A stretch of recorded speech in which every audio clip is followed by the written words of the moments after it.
বন্ধুরা, তোমার জন্য আবার নতুন নিয়োগ নিয়ে চলে এলাম। কলকাতা হাইকোর্টে নতুন নিয়োগ করা হচ্ছে। তোমাদের এজ, কোয়ালিফিকেশান কী, সিলেকশন প্রসেস কী, সব এই ভিডিওর মাধ্যমে জানতে পারবে। যদি তোমরা এই চ্যানেল নতুন হয়ে থাকো, চ্যানেলটা সাবস্ক্রাইব করে বেল আইকনটা ক্লিক করে দেবে। তোমরা দেখতে পাচ্ছ এখন আমি আছি এখন kolkata.gov.in ওয়েবসাইটে। এখানে আসার পর তোমরা নিচের দিকে স্ক্রল করে চলে আসবে। এখানে দেখতে পাচ্ছ বন্ধুরা, অফিসিয়াল নোটিশ পাবলিশ হয়েছে। এখানে দেখতে পাচ্ছ এখানে তোমাদের লোয়ার ডিভিশন ক্লাস পদে নিয়োগ করা হচ্ছে। এখানে ক্লিক করার পর তোমার নোটিফিকেশান ডাউনলোড করে নেবে। তোমাদের নোটিফিকেশান ডাউনলোড করে দেখিয়ে দিচ্ছি। তোমাদের দেখতে পাচ্ছ বন্ধুরা, এখানে ডাউনলোড হয়ে গেছে। এখানে তোমরা দেখতে পাচ্ছ এখানে দেখতে পাচ্ছ এখানে নোটিশ নাম্বার দেওয়া আছে। এখানে হলো ডেট দেওয়া আছে। এখানে 1 তারিখে এটা নোটিফিকেশানটা পাবলিশ করা হয়েছে। এখানে দেখতে পাচ্ছ দ্য হাইকোর্ট অ্যাট ক্যালকাটা, তোমাদের ক্যালকাটাতে নিয়োগ করা হচ্ছে তোমাদের হাইকোর্টে। তোমরা এখানে দেখতে পাচ্ছ, তোমরা ইন্ডিয়ান সিটিজেন হয়ে থাকলে তোমরা এখানে অ্যাপ্লিকেশান করতে পারবে। তোমাদের টোটাল পোস্ট আছে 291টা পোস্ট আছে। তোমাদের লোয়ার ডিভিশন ক্লার্ক পদে তোমাদের নিয়োগ করা হচ্ছে। তোমরা শুধুমাত্র উচ্চ মাধ্যমিক পাস যোগ্যতায় অ্যাপ্লিকেশান করতে পারবে। তোমরা নিচের দিকে স্ক্রল ডাউন করে চলে আসবে। এখানে তোমাদের ভ্যাকেন্সি ডিটেলস দেওয়া আছে। এখানে দেখতে পাচ্ছ তোমাদের ভ্যাকেন্সি অফ ডিটেলস, তোমাদের ভ্যাকেন্সি ডিটেলস দেওয়া আছে। তোমরা এখানে দেখতে পাচ্ছ অরিজিনাল সাইট, তারপর এখানে দেখা আছে এখানে অ্যাপ্লিকেটেড সাইট। তোমরা এখানে ভ্যাকেন্সি ডিটেলসটা দেখে নেবে। তোমার নিচের দিকে স্ক্রল করে চলে আসবে। আসার পর এখানে তোমরা দেখতে পাচ্ছ পে স্কেল দেওয়া আছে। তোমাদের এখানে পে স্কেল, তোমাদের পে স্কেল 6 অনুযায়ী তোমাদের বেতন দেওয়া হবে 22,700 থেকে 58,500 টাকা তোমাদের পে স্কেল দেওয়া হবে। তোমাদের এডুকেশন কোয়ালিফিকেশান কী হবে দেখতে পাচ্ছ। তোমাদের এখানে শুধুমাত্র উচ্চ মাধ্যমিক পাস যোগ্যতা তোমাদের অ্যাপ্লিকেশান করতে পারবে এখানে, শুধুমাত্র উচ্চ মাধ্যমিক পাসে।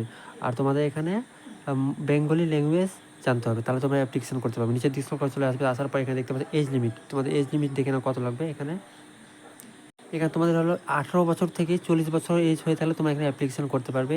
এখানে দেখতে পাচ্ছ এসটি এসসিরা 5 বছরের ছাড় পেয়ে যাবে। এখানে দেখতে পাচ্ছ, দেখে নেবে। এসটি এসসিরা ছাড় পেয়ে তোমাদের 45 বছরের এজ পর্যন্ত অ্যাপ্লিকেশান করতে পারবে। তারপর নিচের দিকে স্ক্রল করে চলে আসার পর এখানে দেখে নেবে তোমাদের এখানে সিলেবাস দেওয়া আছে এখানে ভালোভাবে। তোমাকে দেখতে পাচ্ছ written test, preliminary written test. তোমাদের হলো 100 নম্বরের টোটাল হলো মার্কস থাকবে। তোমাদের 100 নম্বরের এক্সাম হবে। 90 মিনিট তোমাদের টাইম থাকবে। তোমরা এখানে সিলেবাসটা এখানে দেখে নেবে। তোমাদের হলো নেগেটিভ মার্কিং থাকবে।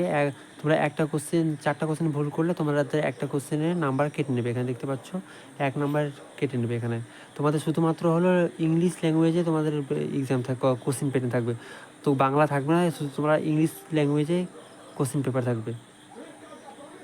তারপর তোমরা এখানে দেখতে পাচ্ছ এক্সামিনেশন ফিস। তোমাদের এক্সামিনেশন ফিসটা এখানে দেখতে পাচ্ছ। তোমাদের ক্যাটাগরি এখানে দেওয়া আছে, এখানে ফিস দেওয়া আছে। এখানে এসসিদের হলো, এখানে দেখতে পাচ্ছ এসসি এসটিদের হলো 400 টাকা হলো ফিস লাগবে। এখানে দেখতে পাচ্ছ হলো যে ইউআর জেনারেল ওবিসিদের তোমাদের 800 টাকা ফিস লাগবে। দেখতে পাচ্ছ তোমাদের এক্সাম সেন্টার কোথায় থাকবে। এখানে দেখতে পাচ্ছ এখানে নর্থ বেঙ্গলের জন্য এখানে দেখতে পাচ্ছ কলকাতা, হাওড়া। এখানে হলো এখানে দেখে নেবে তোমাদের নর্থ বেঙ্গলের জন্য কী আছে। এখানে দেখতে পাচ্ছেন সাউথ বেঙ্গলের জন্য দেওয়া আছে, নর্থ বেঙ্গলের জন্য দেওয়া আছে। নর্থ বেঙ্গলের জন্য শিলিগুড়ি, জলপাইগুড়ি, কলকাতা আছে। আর সাউথ বেঙ্গলের জন্য এখানে দেখে নেবে তোমরা। তারপর তোমরা নিচে দিকে স্ক্রল করে চলে আসবে। এখানে তোমাদের অ্যাডমিট কার্ড, এখানে অ্যাডমিট কার্ড তোমাদের অনলাইনে আসবে। তারপর তোমরা এখানে অনলাইনে অ্যাপ্লিকেশানে তোমাদের এখানে করতে হবে। দেখতে পাচ্ছ বন্ধু, তোমাদের অনলাইন অ্যাপ্লিকেশান কবে থেকে স্টার্ট হবে দেখে নাও। এখানে 5-8 তারিখ থেকে তোমাদের অনলাইন অ্যাপ্লিকেশান স্টার্ট হয়ে যাবে। ক্লোজিং ডেট এখানে দেখতে পাচ্ছ, closing online submission closing date তোমাদের হলো 26/8/2024। এখানে দেখতে পাচ্ছ বন্ধুরা 15 নম্বরে এখানে দেওয়া আছে ফর অনলাইন অ্যাপ্লিকেশান। তোমাদের অনলাইন অ্যাপ্লিকেশান করতে হবে। এখানে দেখতে পাচ্ছ এখানে এই ওয়েবসাইটের মাধ্যমে তোমরা অনলাইন অ্যাপ্লিকেশান করতে পারবে। আশা করছি তোমরা সবাই বুঝতে পারছো বন্ধুরা। তোমরা যারা উচ্চ মাধ্যমিক পাস যোগ্যতা আছে তোমরা এখানে সবাই অ্যাপ্লিকেশান করো। এখানে তোমাদের হলো রিটেন এক্সামের বেসিস তোমাদের হলো এখানে সিলেকশন করা হবে। জয় হিন্দ বন্ধুরা।